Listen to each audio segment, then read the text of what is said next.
Welcome to మా ఊరు channel. నేను మీ హరికృష్ణ. నమస్తే శ్రీకాంత్. నమస్తే హరికృష్ణ. ఓకే, ఈ రోజు మనం ఒక ప్రముఖమైన వ్యక్తి గురించి తెలుసుకుందాం. అతను ఎవరో కాదు, మన ప్రధానమంత్రి నరేంద్ర మోదీ గారు. ఎస్, ఒక ప్రముఖమైన వ్యక్తి అయిన గ్రేట్ లీడరు, ప్రపంచంలోనే శక్తివంతమైన లీడర్ అయినటువంటి మన దేశ ప్రస్తుత ప్రధాని నరేంద్ర మోడీ గురించి మనం మాట్లాడుతున్నాము. మన భారతదేశం యొక్క 14వ ప్రధానమంత్రి మన నరేంద్ర మోదీ గారు. అవును, మనం ముఖ్యంగా చెప్పాలంటే ఈ 2024 ఎలక్షన్ రిజల్ట్ మనకు 4th జూన్ 2024 రాబోతున్నాయి. అయితే పలు సర్వేల ప్రకారం మళ్ళీ బీజేపీదే అధికారము మరియు ప్రధానమంత్రి మళ్ళీ మోడీయే రావడం జరుగుతుందని పలు సర్వేలు చెప్తున్నాయి అన్నమాట. ఇక అదే జరిగితే నరేంద్ర మోడీ ముచ్చట 3వసారి మన దేశ ప్రధానమంత్రి అవుతారు. మరి ఇంతటి పేరు పొందిన మోడీ గురించి మనము తెలుసుకుందాము. ఓకే, ఆయన గురించి మనం కొన్ని విషయాలు తెలుసుకోవాలి. ఆయన ఏంటంటే ఇప్పుడు 1950 సెప్టెంబర్ 17న గుజరాత్ లోని మొహ్సానా జిల్లాలోని వాద్నగర్ లో ఒక కుటుంబంలో జన్మించిండు అనమాట. అవును, మధ్యతరగతి కుటుంబంలో జన్మించిండు అనమాట. ఇప్పుడు ఈయన తల్లిదండ్రులు ఏంటంటే దామోదర్ దాస్ మోదీ అండ్ హీరాబెన్ దంపతులకు ఈయన 3వ సంతానంగా జన్మించిండు అనమాట.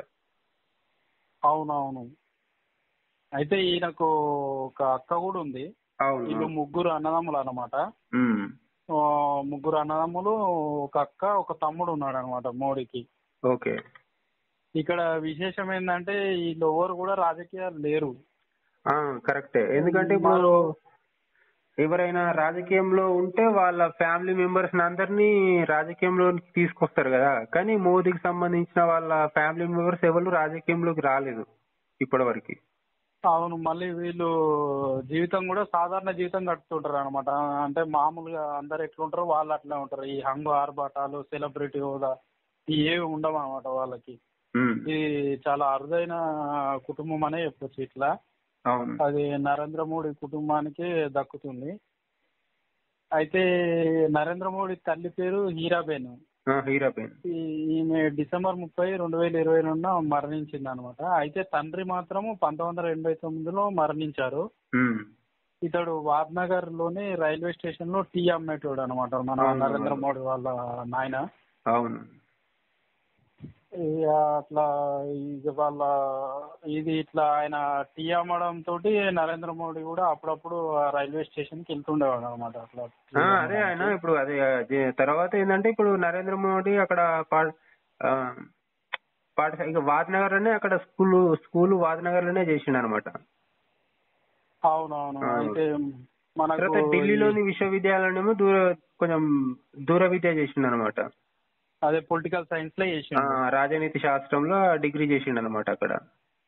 తర్వాత గుజరాత్ విశ్వవిద్యాలయం నుంచేమో రాజనీతి శాస్త్రంలో పోస్ట్ గ్రాడ్యుయేషన్ చేసిండు అనమాట. అవును, అంటే ఇక ఈ విద్యార్థి దశలోనే ఇక ఆర్ఎస్ఎస్ భావజాలాలు ఉన్నాయన్నమాట నరేంద్ర మోదీకి. అదే విధంగా ఇక ఆర్ఎస్ఎస్ లో చేరి ఇక వాద్నగర్ లో స్వయం సేవక్ శాఖలకు వెళ్లేవాడు అనమాట. 1970లో అహ్మదాబాద్ లో చేరుకొని ఆర్ఎస్ఎస్ లో చేరి అతి కొద్ది కాలంలోనే కీలకమైన బాధ్యతలు కూడా ఈయన చేపట్టిందన్నమాట. అదే ఇక్కడ మనం ఒక విషయం ఏంటంటే ఇది ఆర్ఎస్ఎస్ 1920లో స్థాపించబడ్డది కాబట్టి అప్పుడప్పుడే అంటే ఊర్లలో అప్పుడప్పుడే వస్తుంది అనమాట ఆర్ఎస్ఎస్. ఓకే, అంటే ఇక అప్పుడు జాయిన్ అయ్యిండు. అంటే ఎవరికైనా అప్పుడు ఇంట్రెస్ట్ ఉండేది అనమాట ఆర్ఎస్ఎస్ లోకి వెళ్ళాలి అని. అట్లా మన మోడీ కూడా ప్రభావితుడు అయ్యిండు అనమాట. అంటే ఆయన బాలుడిగా ఉన్న సమయంలోనే ఇట్లా గుజరాత్ రాష్ట్రంలో అప్పుడే బలపడుతున్న ఆర్ఎస్ఎస్ సంస్థను గుజరాత్ గ్రామీణ ప్రాంతాల్లో విస్తరణకు వచ్చిన వకీల్ సాబ్ గా ప్రసిద్ధిగాంచిన లక్ష్మణ్ రావు ఇనాందార్ ద్వారా ప్రారంభమైందనమాట. అప్పుడు ఆయన గురువు కూడా భావించండు, గురువులాగా అతను. ఇక వాద్నగర్ శాఖలో స్వయం సేవక్ గా ప్రవేశించిండు. తర్వాత మోదీ ఉన్నత పాఠశాల విద్యను పూర్తి చేసి 17 ఏళ్ల వయసులోనే ఇక్కడ దేశ పర్యటన నిమిత్తం ఇల్లు వదిలి ఇక మధ్యప్రదేశ్, ఉత్తరప్రదేశ్, బీహార్ రాష్ట్రాల మీదుగా పశ్చిమ బెంగాల్లోని కల్కటా, డార్జిలింగ్ వరకు వెళ్ళాడనమాట. అంటే కలకత్తాలో మళ్ళా రామకృష్ణ మఠంలో సన్యాసం తీసుకోవడానికి ప్రయత్నం చేయగా అక్కడ నిబంధనలు అంగీకరించకపోవడంతో ఆయన నుంచి మళ్ళా బీహార్ మీదుగా అప్పటి ఉత్తరప్రదేశ్ రాష్ట్రంలోని ఉన్న ఆర్మారాకు వెళ్లి రామకృష్ణ మఠం యొక్క ఆశ్రమంలో గడిపిండనమాట ఆయన. అంటే అక్కడ కొన్ని 17 సంవత్సరాలు నుంచి 20 సంవత్సరాల ఏళ్ల వయసులో ఉత్తర భారతదేశంలోని ముఖ్యమైన ప్రాంతాల్లో పర్యటించి అక్కడ పరిస్థితులు అన్ని తెలుసుకోవడం జరిగిందనమాట. ఉమ్. అంటే ఇక ఎట్లా ఉంటది, ఇక మెయిన్ రామకృష్ణ మఠంలో మన భక్తి భావజాలం పెరుగుతుంది, ఉమ్. హిందుత్వం గురించి పెరుగుతుంది. కాబట్టి అట్లా నార్త్ ప్రదేశాలన్నీ తిరిగి అన్ని తెలుసుకున్నాను అనమాట అట్లా చిన్న వయసులోనే. అవును. తర్వాత ఏంటంటే ఇప్పుడు ఈ ఆర్ఎస్ఎస్ లో పనిచేస్తున్న సమయంలోనే ఇక ఆనాటి గుజరాత్ రాష్ట్ర జనసంఘ్ పార్టీ ముఖ్య నాయకులు నాథులాల్ ఘట్కా, వసంత్ బాయ్, గజేంద్రలాల్తో ఏర్పడ్డ సన్నిహిత సంబంధాలు మోదీకి రాజకీయాల పట్ల ఆకర్షితుడు చేసిందనమాట. అంటే వాళ్ళ వల్ల ఆయన అప్పుడు బీజేపీలోకి జనసంఘ్ పార్టీ అట్లా ఆ విధంగా వచ్చిందనమాట. అంటే 1986లో ఇట్లా ఆర్ఎస్ఎస్ నుంచి భారతీయ జనతా పార్టీకి ప్రవేశించిన మొదటి తరం నాయకుల్లో వీరు కూడా ఒకరని చెప్పుకోవచ్చు మనం. అదే అట్లా బీజేపీలోకి ఎంటర్ అయ్యారు అనమాట. మెయిన్ గా ఆర్ఎస్ఎస్ నుండే ఇక బీజేపీలోకి రావడం జరుగుతుంది. తర్వాత ఈ బీజేపీలో చేరిన తర్వాత ఇక్కడ అహ్మదాబాద్ పురపాలక సంఘం ఎన్నికలకు బాధ్యతలు తీసుకొని పురపాలక సంఘ ఎన్నికల్లో భారతీయ జనతా పార్టీని గెలిపించడంలో కీలకమైన పాత్ర కూడా మన మోదీ గారు చేసిరనమాట. అదే అట్లా చేసి అంటే వాజ్పేయి, అద్వానీ దృష్టిలో పడ్డాడనమాట.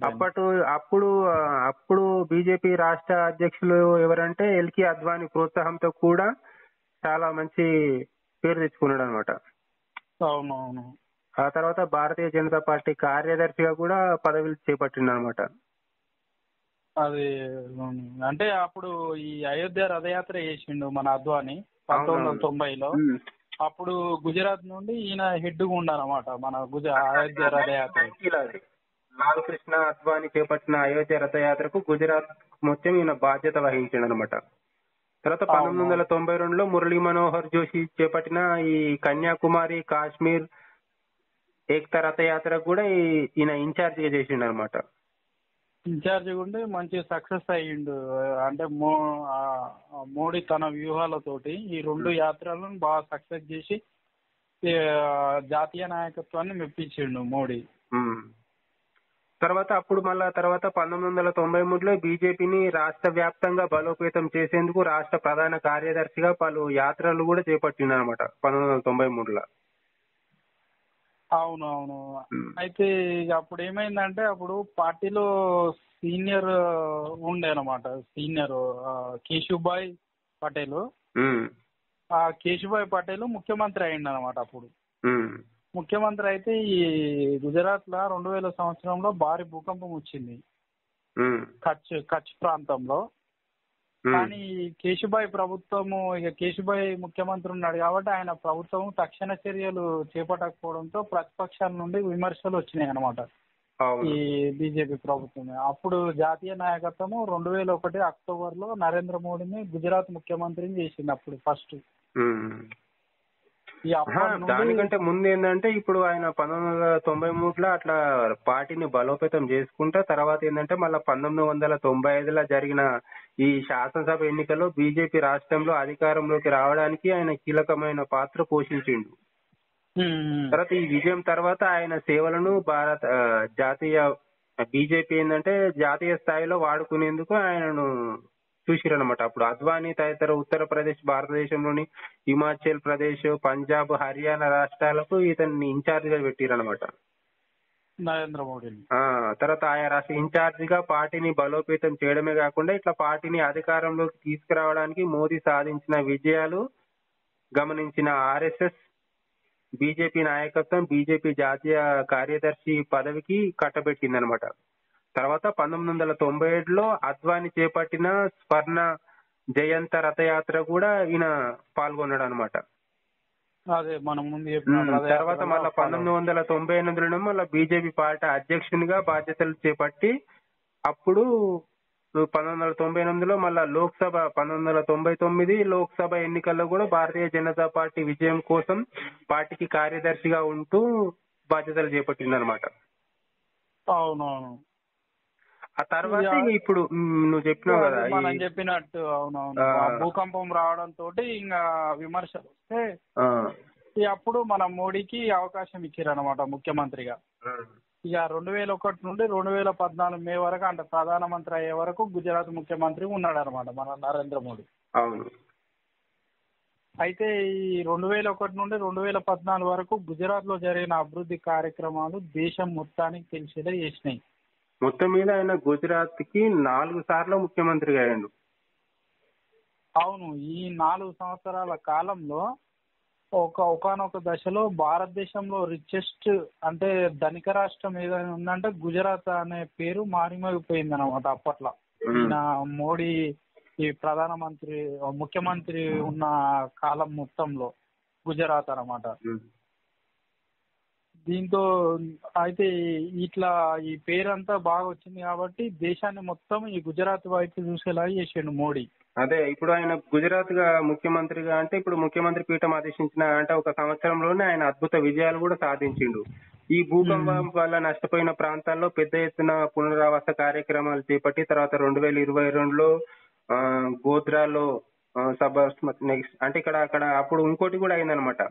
ఈ సబర్మతి ఎక్స్ప్రెస్ రైలు భోగి దహనం కావడం జరిగింది. అప్పుడు జరిగిన అల్లర్లు ఆయన ప్రభుత్వానికి కష్టకాలం, అప్పుడు మళ్ళా కష్టకాలం వచ్చిందనమాట. అంటే దేశవ్యాప్తంగా ఆయన ఇట్లా రాజీనామా చేయాలి అనే విమర్శలు రావడంతో మళ్ళీ రాజీనామా సమర్పించి మళ్ళీ ఎన్నికల్లో మళ్ళీ గెలిచి మళ్ళీ సీఎం అయ్యిండు అనమాట. అవును. 2002లో ఎన్నికలు మళ్ళా. అది అయితే అప్పుడు ఏంటంటే 182 స్థానాలకు గాను ఈ బీజేపీకి 126 స్థానాలు వచ్చినాయి అనమాట. అప్పుడు 2002 ఎన్నికల్లో రావడంతో ఆయన రెండోసారి ముఖ్యమంత్రి అయ్యిండు అనమాట. అదే అంటే ఈ 2002లో ఈ గుజరాత్ అల్లర్లపై రాజకీయంగా ఎన్నో ఇట్లా విమర్శలు వచ్చినప్పటికీ సమర్థంగా దాన్ని ఎదుర్కొండు అనమాట. మళ్ళీ తర్వాత 2007లో మళ్ళీ ఎన్నికలు వచ్చినాయి. మళ్ళీ 2007లో డిసెంబర్లో మళ్ళీ జరిగిన ఎన్నికల్లో మళ్ళీ విజయం సాధించాడు అనమాట. అదే ఇట్లా విజయాలు సాధించకుండా మొత్తం గుజరాత్ రాష్ట్రాన్ని భారతదేశంలోనే నెంబర్ 1 స్టేట్ గా చేయగలిగిండు. అయితే ఈ గుజరాత్ లో మెయిన్ ఏంటంటే agriculture, automobile, tourism, milk and fabric industries ఉంటాయి అన్నమాట. ఓకే. అట్నే ఈ గుజరాత్ రాష్ట్రంలో మొత్తం మన దేశంలోనే అధిక పాలను అంటే పాల ఉత్పత్తి ఎక్కువ చేసే రాష్ట్రం అయితే గుజరాత్ గానే ఉంది ఇప్పటికీ. ఓకే. అట్నే మళ్ళా ఆటోమొబైల్ రంగం చూసుకుంటే మారుతి సుజుకి పెద్ద ప్లాంట్ ఉంది అక్కడ గుజరాత్ లో. మళ్ళా అలాగే మనకు ప్రపంచంలో డెట్రాయిట్ అనేది మోటార్ సిటీ ఉంది అనమాట. ఆటోమొబైల్ ప్రపంచం డెట్రాయిట్ అంటే యుఎస్ లో ఉంటది. ఈ గుజరాత్ లో కూడా సనంద సిటీ అని ఉంటది అనమాట, ఆటోమొబైల్ సిటీ. చాలా పెద్ద అక్కడ అన్ని ఆటోమొబైల్ ఇండస్ట్రీస్ ఉంటాయి. అంటే మనకు మెయిన్ గా అయితే చెన్నై ఫస్ట్ ప్లేస్ ఉంటది మన ఆటోమొబైల్ లో. తర్వాత ఈ సనంద సిటీ అని గుజరాత్ లో ఉన్న సనంద సిటీ మంచి చాలా పెద్ద ప్లేస్ అనమాట ఆటోమొబైల్ ఇండస్ట్రీ. ఓకే. ఇంకా ఇట్లా తర్వాత ఈ గుజరాత్ తర్వాత ఇక మనకు 15వ ప్రధానిగా 2014 మే 20 నరేంద్ర మోడీ అయ్యిండు అనమాట. ఇక అవును 14 ప్రధానమంత్రి అయ్యిండు. అయితే అయితే ఇక్కడ మనం ఒక విషయం చెప్పేది ఏంటంటే మోడీ ఎట్లయితే ఈ ప్రధాని కాకముందు గుజరాత్ లో ఎదుగుతుండో సేమ్ అదే విధంగా మన అమిత్ షా కూడా ఎదిగిండు అనమాట అట్లా. ఓకే. అయితే మోడీ ప్రధానమంత్రి ఉన్నప్పుడు అమిత్ షా కూడా మన మంత్రిగా ఉండేది అనమాట. అంటే ఒకప్పుడు ఎట్లా అంటే బీజేపీలో వాజ్పేయి, అద్వానీ ఎట్లయితే ఉన్నారో తర్వాత మోడీ, అమిత్ షా వచ్చిందనమాట. అట్నే మళ్ళీ ఇప్పుడు వీళ్ళిద్దరు తర్వాత ఇంకా ఇద్దరు వస్తారు అనమాట. అలా యోగి ఆదిత్యనాథ్, రాజ్నాథ్ సింగ్ అట్లా ఎవరైనా అట్లా ఇద్దరు ఇట్లా బీజేపీలో నుండి రావడం జరుగుతుంది అనమాట. ఓకే.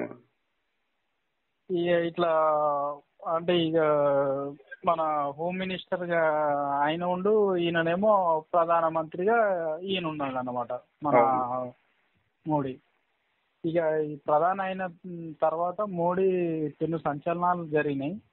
అవి ఏంటంటే నోట్ల రద్దు, మళ్ళా అవును. జిఎస్టీ అమలు. ఈ జిఎస్టీ అమలు అనేది చాలా అతిపెద్ద బిల్ అనే చెప్పాలా ఇది. అంటే కాంగ్రెస్ ఎప్పటి నుండో ట్రై చేసింది కానీ జిఎస్టీ అవును. బిల్లుని ముఖ్యంగా మెయిన్ ఇవి తేవడానికి. మన 500 నోటు, 1000 నోటు, 2000 నోటు అవన్నీ రద్దు చేయడం జరిగింది. అలాగే జిఎస్టీ బిల్ ఒకటి, జిఎస్టీ అమలు చేసిండు.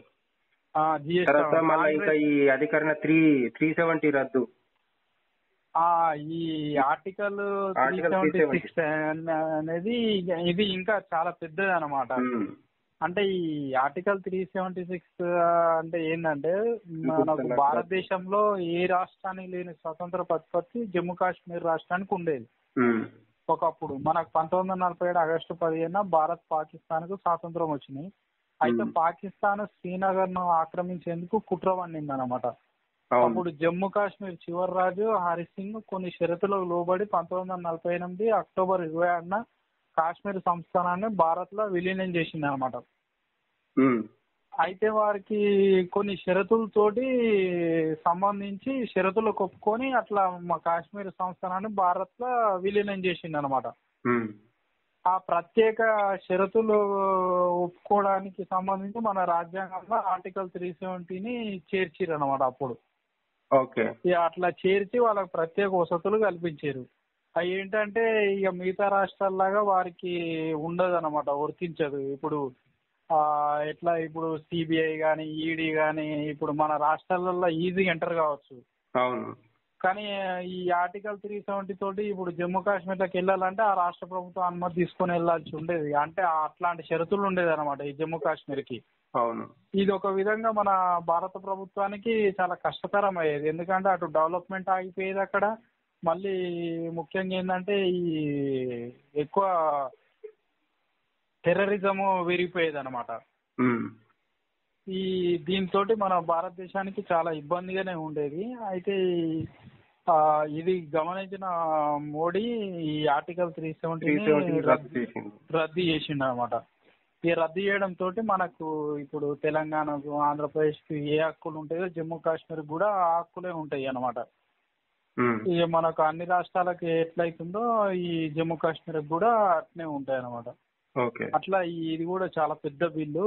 ఇది సక్సెస్ అయ్యారు. అట్నే రామ మందిరం అనే అయితే ఒకప్పుడు అయితే వాళ్ళు కలగా కూడా అనుకోలేదు ఇట్లా రామ జన్మభూమిలో రామ మందిరం కడతారని. కానీ అది మోడీ అయితే కట్టి చూపించారు వాళ్ళు. అట్నే త్రిపుల్ తలాక్ రద్దు, సిఏఏ, ఎన్ఆర్సి, అట్లా ఇదైతే చాలా పెద్ద పెద్ద సంచలనాలే తీసుకున్నారు వాళ్ళు. అవును. బిల్లులు. అలాగే ఇప్పుడు పురస్కారాలకు వస్తే ఇప్పుడు మన భారత ప్రధాని నరేంద్ర మోదీకి తొలి ఫిలిట్ కోట్లర్ ప్రెసిడెన్షియల్ అవార్డు లభించింది అనమాట. న్యూఢిల్లీలో 2019 జనవరి 14 జరిగిన ఈ కార్యక్రమంలో ఈ పురస్కారాన్ని అందజేసారు అనమాట. ఓకే. విశిష్ట లక్షణాలతో దేశాన్ని నడిపిస్తున్నందుకు గాను మోదీకి ఈ పురస్కారం ఇది దక్కిందనమాట. అవునవును. ఇక ముఖ్యంగా చెప్పాలంటే మన భారతదేశానికి అయితే ఇప్పుడైతే మోడీ బ్రాండ్ అంబాసిడర్ గానే ఉన్నాడు.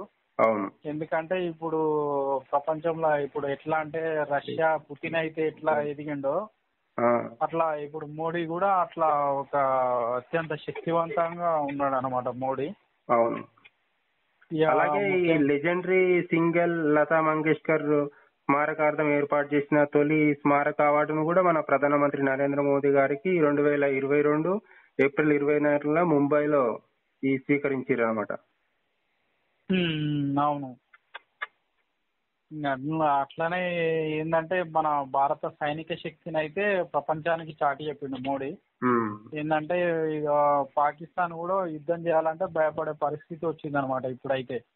అంత ఈజీ కాదు భారతదేశం తోటి యుద్ధం చేయాలంటే. అంటే అంత టెక్నాలజీ, అంత ఆయుధ సంపత్తి ఇప్పుడు భారతదేశం కలిగింది అనమాట. ఈవెన్ చైనానే వెనుకడుగేసే పరిస్థితి ఉంది ఇప్పుడైతే. అయితే ఇట్లా అయితే మరి మోడీ పరిపాలన అయితే బాగున్నప్పటికీ మనకు భారతదేశంలో ఇంకా చేయాల్సి ఉంది, ఇంకా అభివృద్ధి జరగాల్సి ఉంది. రోజు రోజుకి నిరుద్యోగం పెరిగిపోతుంది. ఈ మేక్ ఇన్ ఇండియా స్కీమ్ తెచ్చిరు కానీ బయట ఇప్పటికీ మనము వేరే దేశాలపైనే ఆధారపడుతున్నాం. ముఖ్యంగా చైనా మీదనే ఇంకా మనం పడాల్సి ఉంది, పడుతున్నాం అనమాట. ఇంకా మనం సాధించాల్సింది ఎంతో ఉంది. ఇక ఇంకా మోడీ గురించి కొన్ని ఇంట్రెస్టింగ్ విషయాలు చెప్పాలంటే, ఈ మోడీ అప్పుడప్పుడు ఏకాంతం కోసం హిమాలయాలకు వెళ్తాడు అనమాట, ఆయన ధ్యానం చేసుకోవడానికి. అవునవును. ఒక్కడే వెళ్ళి హిమాలయాల్లో వెళ్ళి ఆ గుహలోకి వెళ్ళి ధ్యానం చేసుకొని వస్తాడు. అవును. ఇక మోడీకి 18 సంవత్సరాల వయసు ఉన్నప్పుడే మ్యారేజ్ అయ్యింది. లేదు, మామూలుగా అంటే వాళ్ళ దాంట్లో ఎట్లుంటుంది అంటే చిన్నప్పుడే మ్యారేజ్ చేసేది అనమాట, 6-7 సంవత్సరాలకే. Okay okay. తర్వాత ఆ విధంగా మోడీ గారికి అప్పుడు మ్యారేజ్ అయింది అనమాట. అంటే 7-8 సంవత్సరాలకి బాల్య వివాహం చేసిరనమాట. అదే జశోదాబెన్ ఆమెను మ్యారేజ్ చేసుకుని, కానీ వీళ్ళు తర్వాత విడిపోయారు. తర్వాత ఈ రాజకీయం అంటే నాకు ఇట్లా మ్యారేజ్ ఇవన్నీ ఇష్టం లేదు, ఇట్లా నేను దేశ సేవ కోసమే నేను ఇట్లా ఉంటా అనే ఉద్దేశంతో ఆమెకు చెప్పి ఈ విధంగా వచ్చేసింది అనమాట. అదే ఇక ఆయన అప్పటికే చిన్న వయసులోనే ఈ వేరే వేరే ప్రాంతాలన్నీ తిరిగిండు కదా. ఇక అట్లా ఈ దేశం ఇప్పటికైతే మోడీ అయితే మరి సక్సెస్ఫుల్ లీడర్ గానే కొనసాగుతున్నారు. ఈ మూడోసారి కూడా మోడీ ప్రధానమంత్రి అవుతారని అందరు భావిస్తున్నారు, పలు సర్వేలు కూడా చెబుతున్నాయి. సో ఈ విధంగా అయితే మనం నరేంద్ర మోడీ గురించి మనం మా ఊరి ఛానల్ తరఫున చెప్పాలనుకున్నది. ఇది ఒక సక్సెస్ఫుల్ లీడర్, గ్రేట్ లీడర్ అనే చెప్పొచ్చు. సో థ్యాంక్స్ ఫర్ వాచింగ్ మా ఊరి channel. Please share, subscribe, like. Thank you so much.